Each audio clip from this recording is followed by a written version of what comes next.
So this keynote concludes the 2014 Browning Symposium. Thank you all for joining us, and special thanks to Judges Morris, Waters, and Malloy for moderating. As you see, they earned their keep.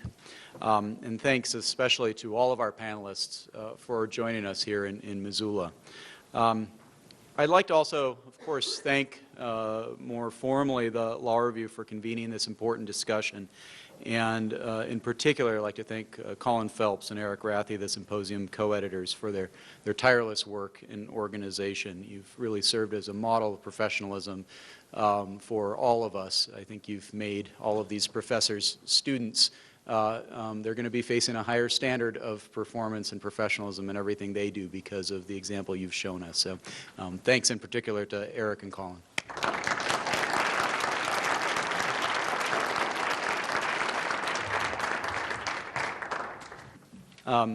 We professors at the School of Law could not ask for better ambassadors for our mission at the School of Law than our students. In organizing the symposium, our students remind us that ideas matter, that competent legal practice must integrate theory, including a theory of federalism. Just ask the drafters of the Affordable Care Act. In Carl Llewellyn's words, ideals without technique are a mess, but technique without ideals, practice without theory, is a menace. Now it is my honor to introduce our final keynote, Rick Hills. Professor Hills, his background has been introduced to you already. He teaches at NYU School of Law, where he teaches constitutional law, administrative law, local government law, and related subjects. His work focuses on the law governing the division of powers between central and subcentral governments, and has appeared in the Harvard Law Review, Stanford Law Review, University of Chicago Law Review, among others. Professor Hills holds a Bachelor in Law degrees from Yale University and clerked for Judge Patrick Higginbotham of the United States Court of Appeals for the Fifth Circuit. He is a member of the bars of New York and the United States Supreme Court, and he complements his scholarship with amicus briefs in cases involving the autonomy of state and local governments and their protection of their powers from preemption.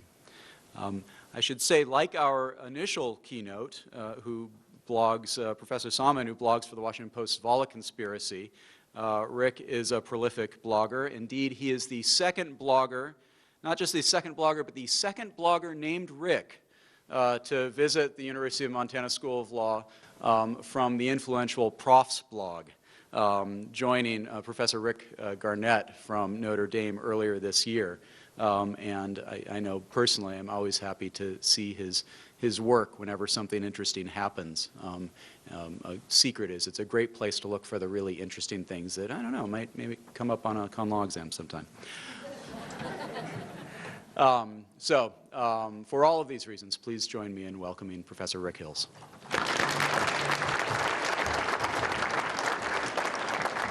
I want to thank the Montana Law Review and the students at University of Montana Law School for an absolutely splendid, wonderful conference. They couldn't, of course, provide for the scenery and the weather, but they could provide for extraordinary panels. And one of the things that I really love about this conference is that on every panel, you're mixing law profs with judges, with prosecutors, with really experienced people. It was a really nice combination. So thanks a lot for inviting me. I've had a great time. I won't try to keep up the high standards, but I will try to make my PowerPoints colorful. And I will try to say something very general, and my ambition is to say it quickly. My watch says it's 4:47. And I hope that I can do this in 35, 40 minutes. Maybe I can't. The general idea, which doesn't sound like a 35 or 47-minute kind of thing, is called Towards a Universal Field Theory of National Private Rights and Federalism. It doesn't sound like a short topic, but the idea is to talk a little bit about the relationship between national private rights, that is to say fundamental rights that the national government protects. Now, they might not just protect it through the Constitution, but through statutes or through administrative rulings. And at the end of this, I'll talk about Title IX as protecting fundamental rights. But what I want to talk about is what I think is a misunderstood relationship between national rights that protect private organizations and private entities and subnational government's power, which I'll call federalism. I think there's a misunderstood relationship between national private rights and federalism. Typically, they're considered to be not only different, but opposed to each other. Private rights and federalism are not just different things, they're aimed at different ends. And the basic idea is that private rights are enforced by courts to protect individuals, whereas subnational government's powers are exercised by legislatures to protect communities by burdening individuals. So the idea is that we oppose these things to each other. There's federalism on one side, and that's for communities, which are important, and they burden individual rights, national individual rights, or national private rights, it's an important distinction, come in to prevent those burdens, and they protect individuals. And I wanted to think of a picture. This is a picture. You got your subnational government, that's the New York State House. They confer powers on a community, and then when the community clobbers an individual. Maybe that's a good thing. And maybe the anvil is outweighed by the benefit to the community. Get it? Outweighed. But that's the image we have in our head. Where do national rights come in? Well, there's the Bill of Rights. They provide liberties, and the liberties stop the anvil, right? The liberties intervene to protect the individual from the community. And we were going to balance whether the interest to the individual is greater or less than the interest to the community. But that's the pictures we have, I think, and it's mistaken in every single respect. The idea that we should look to national private rights to protect individual liberties and look to federalism not to protect those liberties seems to be mistaken. And I want to talk about why I think that's mistaken and where I think the mistake comes from. Now, the theory that I'm describing, this picture, where rights are protected, liberties of individuals in particular are protected by national private rights, and communal power and only communal power is protected by federalism. That image is, I think, comes from a historical moment and a historical text, both classics in U.S. history. And the historical moment, of course, is this. It is Reconstruction, and it is the Union Blue Army and later federal judges interceding to protect the freedmen from white racist mobs. And that sticks in our mind as the essence of what a national private right is all about. It's to intercede to stop that kind of disaster. It's the paradigm of what national private rights are about. And if we want a text, the classic text, of course, is this. It's Federalist number 10. That's Madison down there. And Jimmy says, look, if you extend the sphere of the government, have a stronger national government, you'll take in a greater variety of parties and interests. You'll make it less probable, therefore, that a majority of the whole will have a common motive to invade the rights of other citizens. They'll be disunited. Or even if they can get a common motive, it'll just be difficult for them to act. And because it'll be difficult for a majority to coalesce in a heterogeneous republic, the national government is much more likely to protect minorities and individuals from majorities. That's such a classic image in constitutional law. It's been absorbed by everyone. That text and that image constitute, I think, the foundation for what I think is a mistaken view of the relationship of federalism and national public rights. Now, I want to say everything about this picture is wrong, and in what follows, I will argue in favor of the following positions that, taken together, propose what I pretentiously call a universal field theory of private rights and federalism. That is to say, I want to unify these things together. And there's only 5 things I want to say. It's now 6:52, or 4:52. I want to make a basic realist point about what national private rights often do. They often create powerful private organizations that don't help individuals, but oppress them. The second point I want to make, and I'm going to use Hobby Lobby as an example, is that federalism or subnational government does not simply safeguard community power, it often protects individuals from these national private rights that endanger individuals. That national private rights can be oppressive.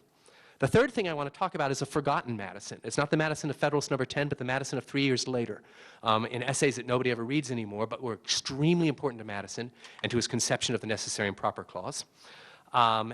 Essentially, Madison had a theory of dysfunction not only of state governments, that's Federalist number 10, they're too homogenous, they act in a majoritarian way and encourage majoritarian factions, but also a theory of dysfunctions of the national government. It's just the mirror image. The national government's dominated by minoritarian interests, by minorities that will try to extract special rights or special protections, national private rights, and use them against individuals. The fourth point I want to make is that I think the Rehnquist Court's efforts to limit federal power with this funny category of non-economic affairs is an effort to revive, in some ways, Madison's second theory, the forgotten theory. And it deserves a little more respect than it sometimes gets. Because essentially, Federalism doctrine is trying to take into account the minoritarian worry and measure that against the majoritarian fear of Federalist number 10. And finally, I want to talk about a case study, which will involve Title IX. If I can't talk about it because my time's up, then we'll talk about it in Q&A. So that's my basic mission. Let me start with a basic question. How do private rights create private governments? They can sometimes be dangerous or oppressive. So a simple picture. We have public governments, there's 50 of them right there, but also overlaying on those public governments are private governments. And the private governments are creatures of property, contract, and tort. The fact that they are creatures of private law doesn't make them less formidable. It's a stale but reliable, realist truth that the powers enjoyed under common law are not functionally different than sovereign powers, because they allow these organizations to have serious effects on their employees, their congregations, their consumers, their shareholders, their listeners. And so if you have a sort of Robert Hale, Louis Jaffe realist view of the world, these guys are also governments. The Mormon Church is a powerful government. And if, for instance, we want to say that the Mormon Church as a private government is weaker than public governments because, after all these private governments are constrained by foot voting, as Ilya would say, the response might be, well, public governments are constrained by foot government too, as Ilya would say. And I dare say it's much easier to move from Missoula to Y, or Lolo, than it is to leave the church of your fathers. And so if you ask me who has more power, constrained by foot zoning, I have no doubt that the LDS is much more powerful than Missoula. People leave Missoula every day, and they do it just because they might be miffed or because they like Butte better. Butte's really far. No, they wouldn't go to Butte. That's nuts. Take that back. So I can foot vote my way out of, say, I don't know, NYU Law School. But I can only do it if I can get University of Montana Law School to hire me. And given that there's a lot of collusion among law schools, it might be difficult for me to drive certain kinds of bargains. So there is foot voting among law schools, a lot of it. But there's also cartelization among law schools. Again, these private organizations have serious power. I call them private governments. And we can keep putting them down there. There's private corporations, some with religious points of view, some without. There's non-profit organizations and trade unions. Well, come back here. Whoa, you're... Care trigger. Don't shut your eyes. And all of these governments are not only competing with 50 states, but 3,000 counties, 25,000 general purpose governments, and about 18,000 school districts, and a lot of special districts too numerous to measure. And so I want you to think of our federal system as actually two federal systems, a public one and a private one, and they compete with each other. And what private rights do is empower the private federal system. That's what they do, and it could be a good thing or it could be a bad thing. What I want to talk about next, my second of my 5 points, is how subnational governments in some ways sometimes promote individual liberty and equality by limiting national rights. Now, how could I illustrate that? Well, I want to talk about the case of Hobby Lobby. Now, Hobby Lobby, of course, Hobby Lobby versus Burwell, involved the court's holding that the federal RFRA, the Religious Freedom Restoration Act, which was an effort by Congress to protect private rights, so it was national private rights, limited the scope of the employer mandate under the Affordable Care Act, and thereby barred Congress from requiring private corporations from paying for employees' health insurance covering medical services that were regarded as religiously objectionable by the corporation's shareholders. So this is a case where a private national right limits ACCA's employer mandate. Now, I think there's a non-trivial argument that this national protection of private rights actually diminished the total sum of true individual liberty. Is it a correct argument?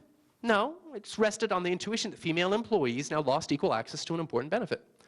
They lost some liberty and some equality. Now, of course, the question is controversial. One could argue that the system of private government protected by Hobby Lobby does a good job of protecting employees' access to benefits because employees can vote with their feet to work at another employer. There's competition in foot voting that constrains Hobby Lobby.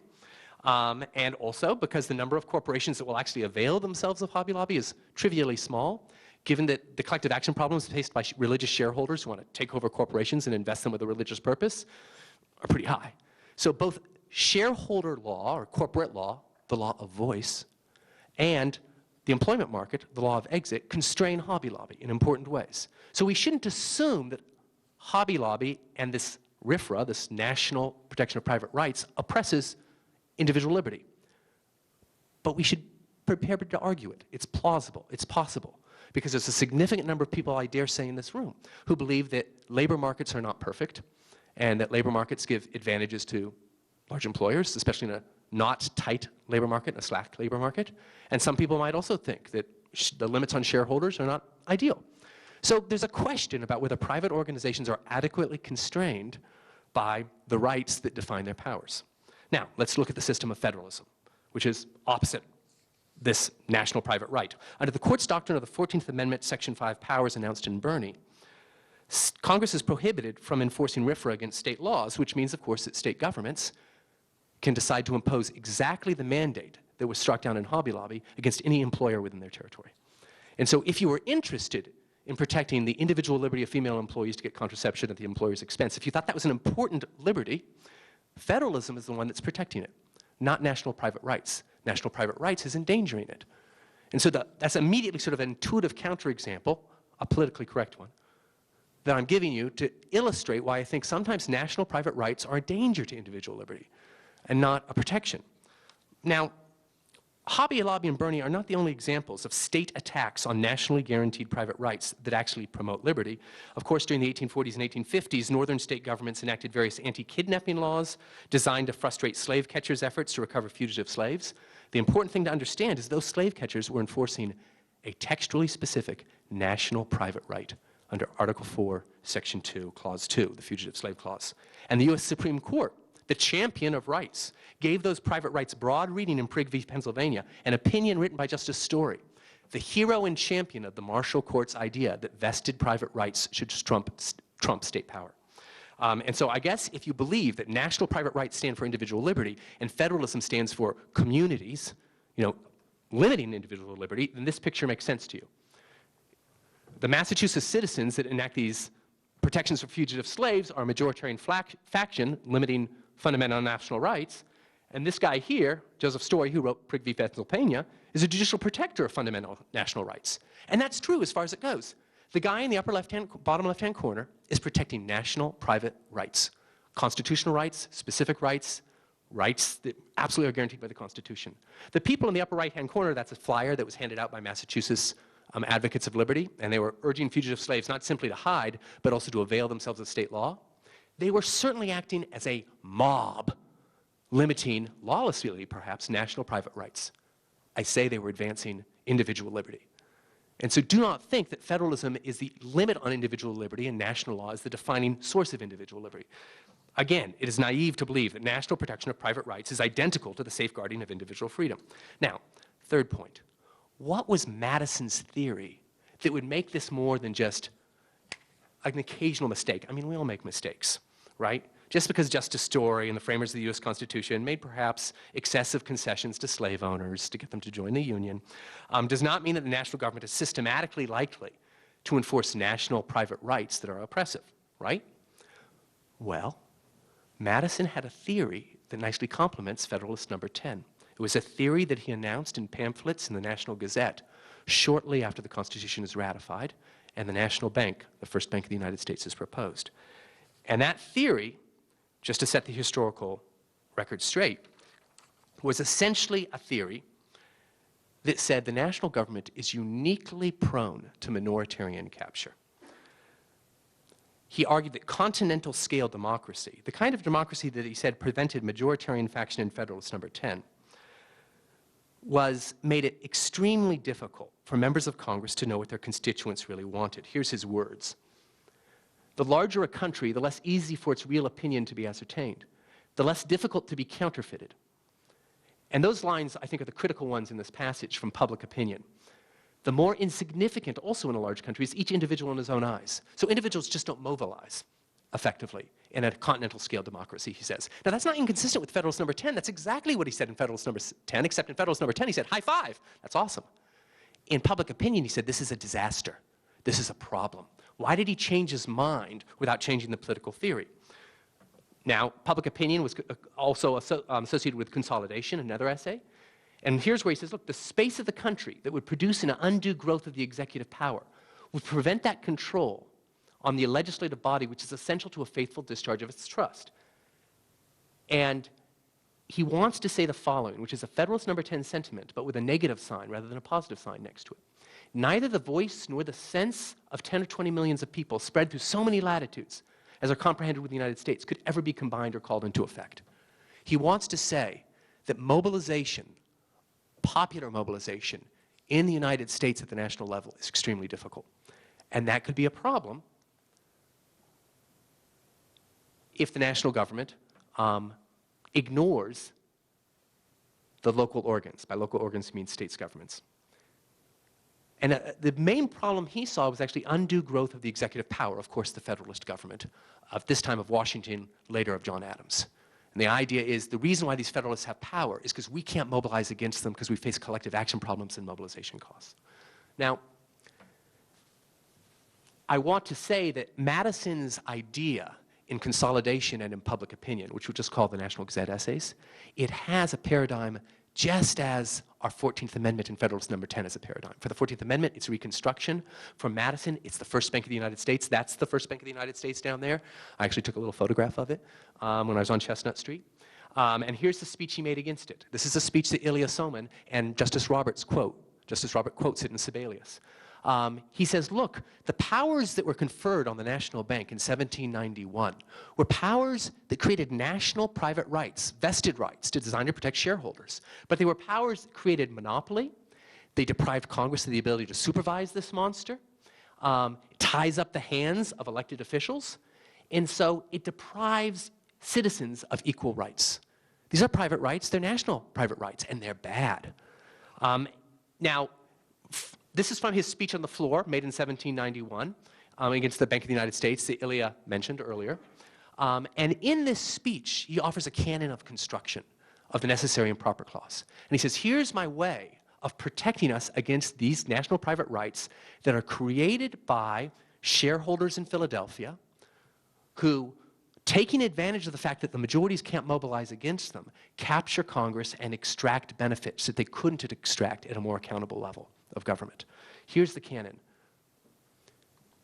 He essentially says, in admitting or rejecting a constructive authority, that means an interpretation of a vague constitutional phrase, not only the degree of its incidentality, its necessity, to an express authority is to be regarded, but also the degree of its importance.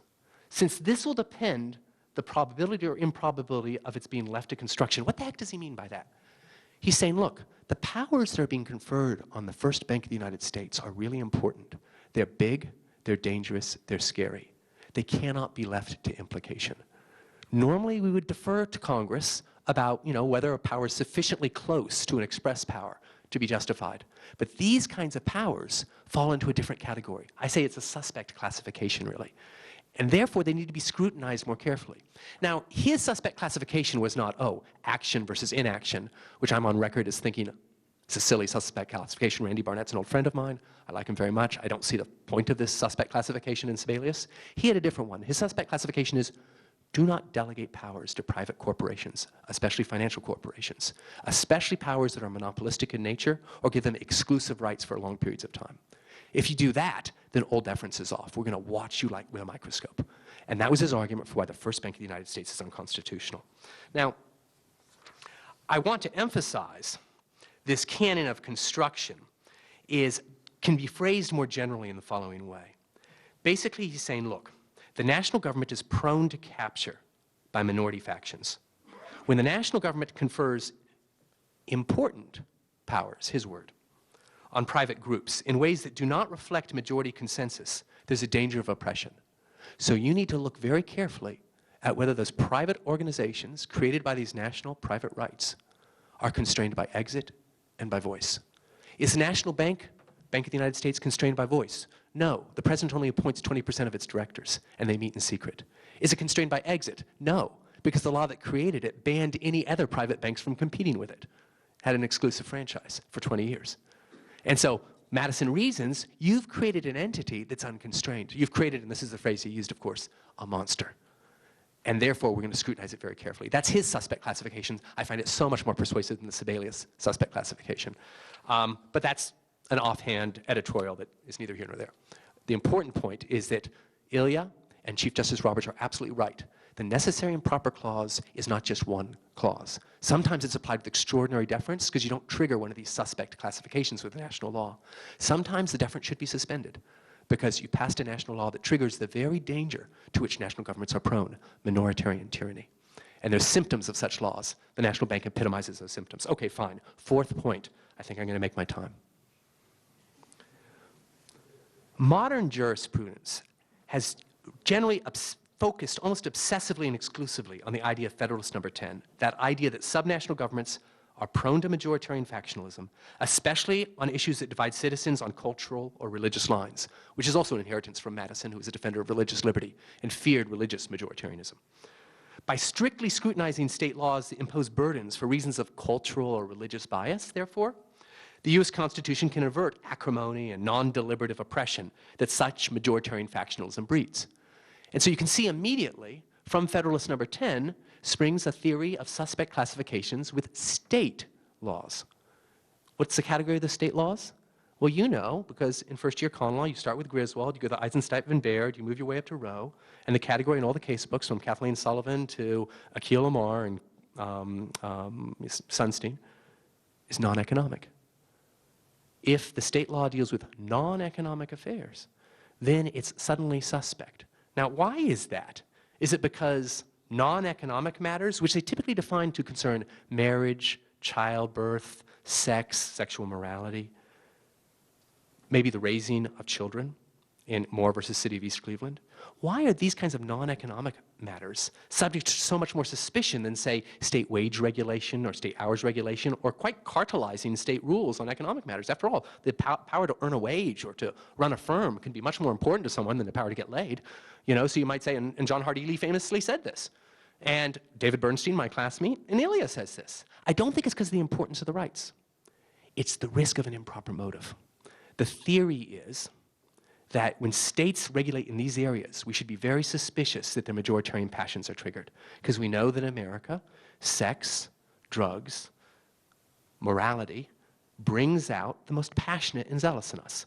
And therefore, we worry that the signature fault of subnational governments, brought about by homogeneity and unity, namely majoritarian factionalism, is being triggered. We don't have that worry when some special interest groups creates a license for opticians or for beauticians. That's bad, but that's not the signature fault of state governments. Madison thought that was the signature fault of the national government. State governments are majoritarian. They'll root those kinds of problems out by themselves. They'll get rid of those archaic licensing requirements. So we can leave that to the political process, but where we can't trust state governments is when they're regulating the freedmen or the Catholics or the gays. And that's why the non-economic category, I argue, is specially scrutinized. And so you have this kind of image. When you're dealing with democracy, disagreement, and decentralization, D cubed, and substantive due process, the image is something like this. We have a state that's dominated by one faction. There's Texas, and boy is it red. And it enacts laws that seem to tread in an area where majoritarian factionalism is at high risk. That's the State House of Texas. How do we solve this problem? Simple. We decentralize. Now, we don't decentralize to public governments, we decentralize to private entities. Because the whole theory of Griswold and Roe is that they create a system of private government. Women and their doctors, husbands and wives, couples. They're capable of governing these things, and because they represent both the minority and the majority, if we have a constitutional doctrine that delegates to these private governments the questions that are the subject of the hot culture war issue, we can have blue families and red families. Catholics can avoid contraception. Seculars can use contraception. Think of it as a federal system that avoids the signature vice of majoritarian governments. That is, I think, the political theory behind Griswold, which is the political theory behind Federalist number 10. Decentralization can cure majority factionalism. Okay, what I love about Lopez, and it's the next point to which I want to turn, what I love about Lopez is that it uses exactly the same category of the non-economic. Everybody ridicules this category. Neil Siegel says, it's so functionally useless, it has no point. Why would you say that non-economic matters should be distinctively outside of Congress's control? That's not really related to any functional theory of federalism. And I say, Neil, you're wrong. Because the category of non-economic here, here's a quote from Lopez, is clearly, Rehnquist is quite self-consciously mapping it on Griswold and Roe. The non-economic in Lopez is what? Well, marriage, divorce, child custody, family law. Aren't those the subjects of associational privacy under substantive due process in Griswold? Yes, indeed they are. So Rehnquist is taking exactly the same category. If you think this is functionally useless in federalism, you must think it's functionally useless in Griswold. But I say it serves exactly the same function in both areas of doctrine. This is why I call this a unified field theory of federalism and individual rights. Because what you see it also, by the way, in Morrison, he repeats it. Again, what is non-economic? It's family law, marriage, divorce, and child rearing. He's serious about that. Okay, so what functional point does the non-economic serve in federalism? Well, here's my pitch. Now, I'm putting words into Rehnquist's mouth, but he wasn't a man known for filling his opinions with elaborate reasoning. And I say that with no disrespect to the late Chief Justice. I suggest that the Rehnquist Court's Commerce Clause doctrine in Lopez and Morrison, subjecting to strict scrutiny federal statutes dealing with non-economic affairs, really defined to mean substantive due process-y culture wars affairs, is based upon that neglected Madisonian worry about national minoritarian faction. Here's how it works. We, the people, are often deeply divided about matters of fundamental cultural importance. We're divided by sex, the education of children, marriage, abortion, religious matters, really. These are issues of intrinsic rather than instrumental importance, matters of good and evil, for which compromise and negotiation are psychologically painful, and the risk of dogmatic insistence on your own point of view is unusually high. And if you live in that world of hot red and bright blue divisions, a rational Congress would leave such matters to state governments because they'd realize they can't possibly resolve these kinds of issues at the national level. Again, Ilya said this quite nicely, that nationalizing these issues is highly polarizing. It leads to pointless fights that will never end. So you'd think this is precisely the area where federalism should govern. However, Congress, the federal bureaucracy, and the federal judiciary may be prone, as Madison says, to minority capture. Tight-knit, zealous groups, in the old days they'd be the Puritans or the evangelicals. Nowadays they might be just zealots who have an agenda, who push their culture war agendas through the national lawmaking process and the bureaucratic and administrative process on culturally sensitive issues. So we get unnecessary nationalization of the culture wars. And what I think Rehnquist is trying to do is suppress that. That's the instinct. He's a very practical guy. And he says we need to have a special doctrine that says when the national government intrudes into this area, the courts will step in and do something to push them out of it. Because we think something's wrong. They're not acting like a rational federal regime. By preserving exclusive state jurisdiction over such topics, the national government can save the national government from itself, avoiding either gridlock in case the government just becomes tied up with same-sex marriage, or resentful acrimony in case they actually pass a law on same-sex marriage, right, and really piss off one half of the country. So I think that's the function of Lopez, is to cure what Rehnquist takes to be a minoritarian faction of cultural zealots, launching essentially an anti-federalism coup. Okay, so we have two theories here. And if you have that theory, this is the picture you'll have. A state, a nation that's actually closely divided between red and blue. Keep in mind those blue things have a lot more people in them than the red parts. And they're going to pass gridlock or acrimony-inducing culture wars laws. Why would they do that? Not because of majoritarian reasons, but because of minoritarian reasons. And here's Rehnquist's antidote. Not red and blue families, but red and blue states. That'll pacify the conflict. Now, I'm not saying he's right on this, but it's exactly, I think, the same antidote that Madison proposed for the bank. Strictly scrutinize laws where you think there's a high chance of a minority coup. Okay, my clock says it's 5:17. When should I shut up? Soon. Fortunately, I'm on my last point. We have a problem here. We have two Madisonian theories. We have the well-known Madison Federalist number 10, state governments are prone to majoritarian factionalism. We also have the Madisonian theory that nobody ever cares about, which is that the national government's prone to minoritarian faction. How can we reconcile the two? Well, it's interesting. I think that every once in a while, for Rehnquist, for modern left opponents of expansive federal reach in RFRA, maybe for modern right opponents of certain federal policies, I sometimes think that, for instance, right-wingers have this idea, and I say right-wingers in a nice way because I am myself one of them, registered Republican and all that. But I sometimes think that the opposition to Roe is based upon the same image as the opposition to the First Bank of the United States in the following sense. It's a national public right that anti-Roe people associate with a minoritarian faction, sort of radical feminists, whether it's true or not, this is the image I think they have in their head, and this national private right delegates extraordinary power on an unbelievably untrustworthy institution, the abortion clinic, one that is captured and not subject to voice or exit, because the voice is shoddy and poor, and the exit, well, it's not adequately policed through medical information. Is that accurate? I don't know, but I think that's the image that opponents of Roe have. And I want you to see that it's the same image that I think opponents of Hobby Lobby have. Just translate everything mutatis mutandi, right? And so the national government is captured by a bunch of evangelicals who push through RFRA. Nobody knows what the hell it means. It's completely vague, but it's a feel-good piece of legislation. Once it gets in there, they start enforcing all kinds of bizarre rights to be exempt from generally applicable laws that seem to a lot of people like special identity pork. And therefore, Hobby Lobby suddenly gets this sudden entitlement that nobody else has to be exempt from generally applicable rules. Now, some people nod to that.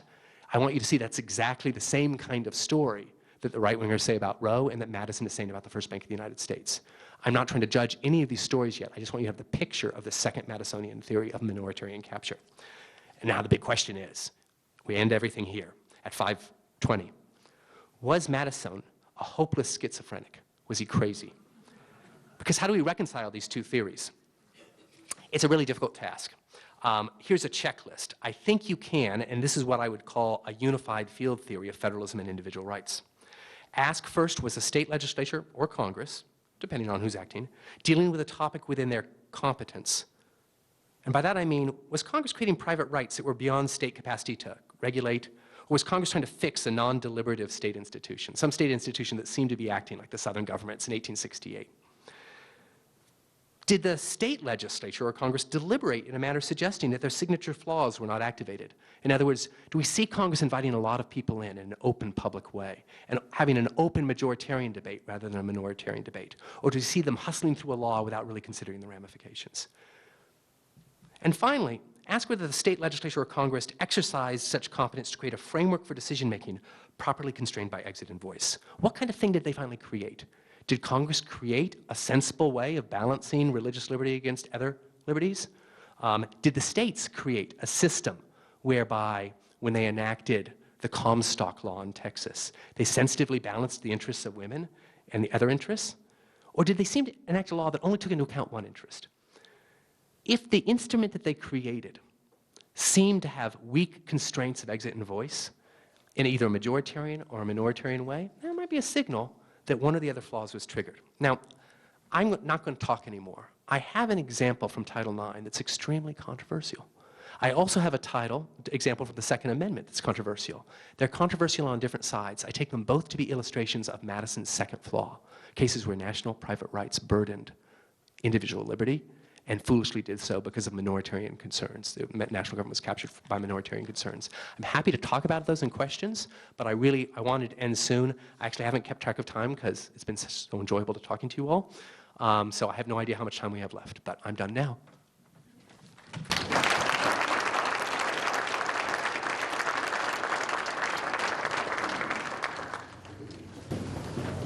Do we have time for questions? Yes. How much time do we have? No, that's not right. Ilya. So first, a fascinating talk with a lot of interesting stuff packed in. And great I'm very flattered that I think this is more times than anybody has ever quoted me in a single talk. I don't think I've quoted myself in a talk that I've given as many times as quoted me. I think there's a lot of things that we can probably write an entire book based on this, and I urge you to do so. And I agree with a lot of things you said, but I do want to focus in on one possible sort of disagreement, and that is that in looking at the state side of this, you say, well, the reason for the non-economic versus economic distinction in terms of what rights you protect against state government is not that non-economic rights are more important, which is a conventional story, but rather that the non-economic sphere is the one where states are more likely to be captured by majoritarian passion. And I think there's two interrelated points I want to make. One is, we just look around the world right now, both at the state and federal level, it seems to be that economic issues engage majoritarian passions enormously. You can see the battle of Obamacare we were talking about in the last panel, that's an example of that, or the battle in Wisconsin over public employee unions, and many other examples. Also, and I'm not saying that your argument might not necessarily be an originalist argument to the extent that you're channeling Madison.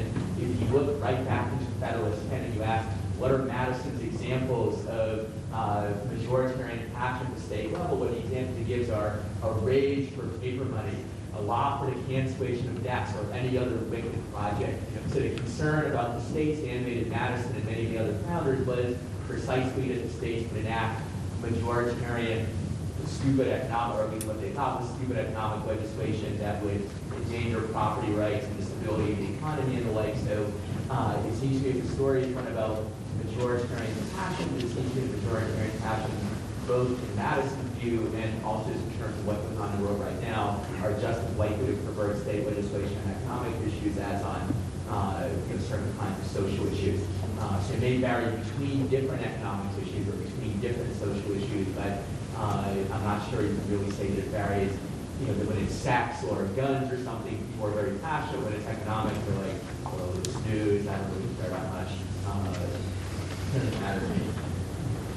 Yeah, you're right. I mean, in this sense, and you're wrong in this sense. You're absolutely right that Madison himself thought that a rage for paper money, or gender relief more generally, could be a subject of majoritarian passion, factionalism.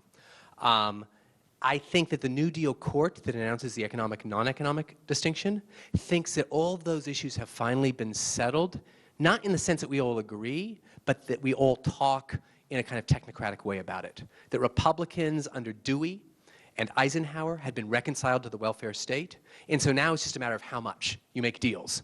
And you can bargain back and forth. Now, actually in the 30s, many leaders of the Liberty League, this was the opposition to the New Deal, did take a position that this is an absolute right. I can run my factory like I run my private home, and for the government to regulate my factory with the Wagner Act is like the government inviting people into my private home. I think the New Deal court thinks that that position has been completely discredited, not only among Democrats, but also among Republicans. Now, whether they're right or not, I'm simply trying to channel for the New Deal court. And I'm trying to channel for people like Potter Stewart and Justice White and Goldberg. And I believe that between 1965 and 73, in Eisenstadt and in Griswold, when they talk about merely shifting economic relations, what they're saying is, this is just a matter of how much. It doesn't really trigger the kinds of passionate religious controversies that sex does and that marriage does. I take Rehnquist also to be endorsing something like that point of view. I also would say that in the 19th century, the Democratic Party largely organized itself on this economic, non-economic distinction in the following sense. They had a whole category of laws that they called sumptuary laws. Sumptuary laws were laws banning alcohol, outlawing church schools, requiring English to be taught in school, anything that seemed to trigger cultural, ethnic differences. And they took their stand on uniting German Lutherans, Irish Catholics, Southerners who thought of themselves as sort of bitter outliers and minorities, and other groups that were not Protestants and evangelicals and New Englanders. And they said again and again, we stand against the Blaine Amendment, we stand against temperance, we stand for personal liberty, we're the party of liberty, because they said these cultural divisions are so divisive they'll tear the republic apart.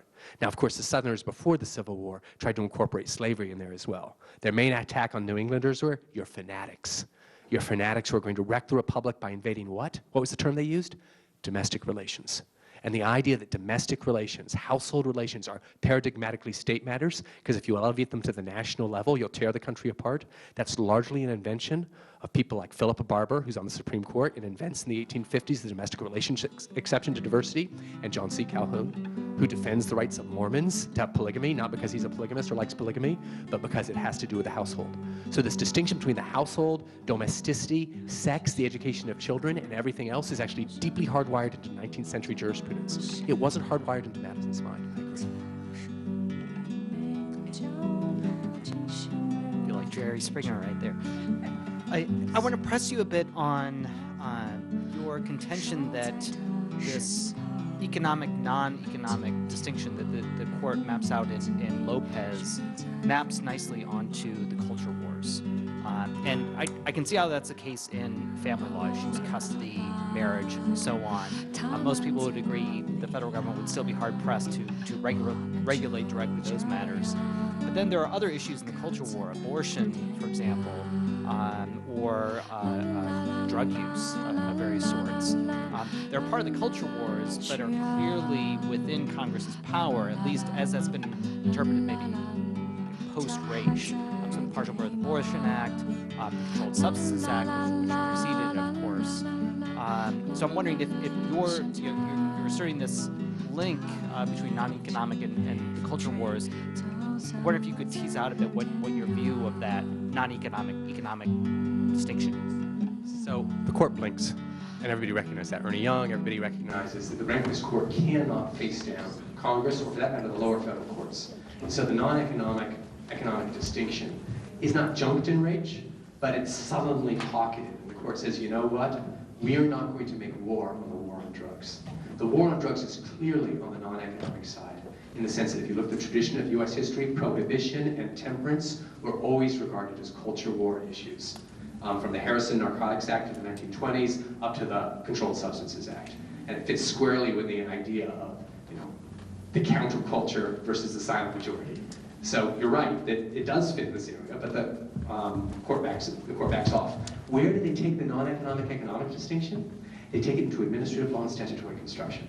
And so if you look at cases like Gonzalez versus Oregon, all of a sudden they're denying Chevron deference and being very suspicious of executive interpretations of existing statutes that seem to intrude into these private areas of medical ethics and the right to die.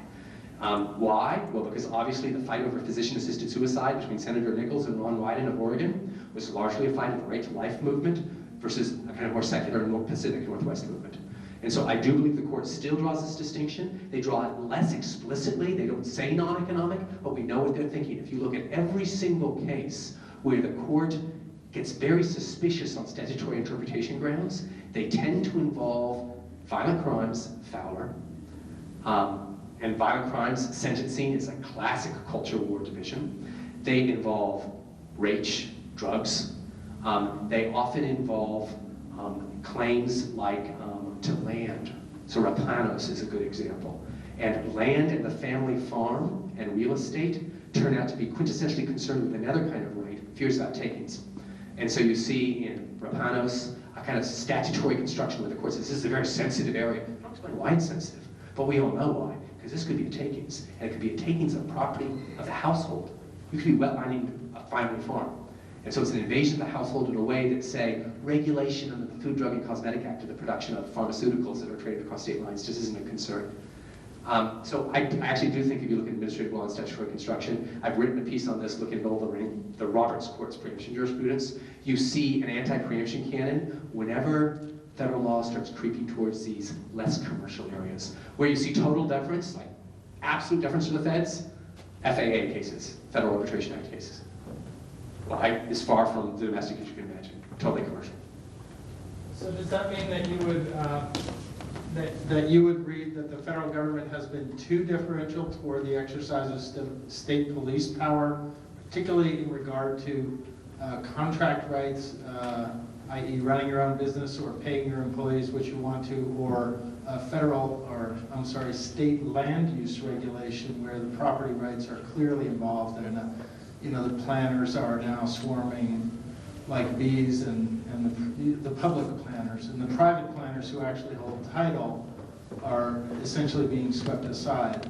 There's no federal protection really for them, especially under cases like Kelo or eminent domain. Well, this is really intended to be a positive project, not a normative one. I don't want to really tip my hand. I've said enough by saying I'm a Republican, which I am. We can talk about what is the right way for the feds to get involved in protecting individuals at the subnational level, and whether we should have, for instance, a more robust takings jurisprudence. I tend to see a massive effort of the Rehnquist court to devolve takings to the states, precisely because this looks like an issue of domestic matters, household matters. You see it in Kelo. You see it in San Remo Hotel, which essentially says we're sending whole takings litigation as a practical matter to state courts. You see it in Williamson County in the ripeness doctrine. And you see essentially what happens is that conservative votes get peeled off by liberals on the court, who otherwise you would think would support a robust takings jurisprudence. And I think what keeps them from doing so is the sense that, as Stephen said in Kelo, this is a paradigmatic state concern. Why is it a paradigmatic state concern? because it concerns the household. We're talking about land, especially residential land, and the zoning of residential land. As I've said to Ilya in the blogs back and forth, I think the reason why Federalist Society folks can't get on board an anti-zoning, pro-Houston kind of agenda is because every one of them is going to buy a house someday, and they love their zoning. Zoning is considered to be a paradigmatic protection of property rights for your average homeowner, including Chris Christie, who is a lover of zoning and has fought like crazy to defeat Mount Laurel and to protect the single-family home. If you have that view of zoning, it's very hard to have a robust takings jurisprudence or a robust property rights jurisprudence. Now, is that a good thing or a bad thing? I'm totally torn up about it. On the one hand, I think it's distributively unjust. I think it's segregationist. I write briefs against it. On the other hand, I see the impulse to try to decentralize household matters, and especially decentralize Euclid-like residential zoning. Because the last thing that your average, this sort of federalist wants is to centralize the definition of rights to houses.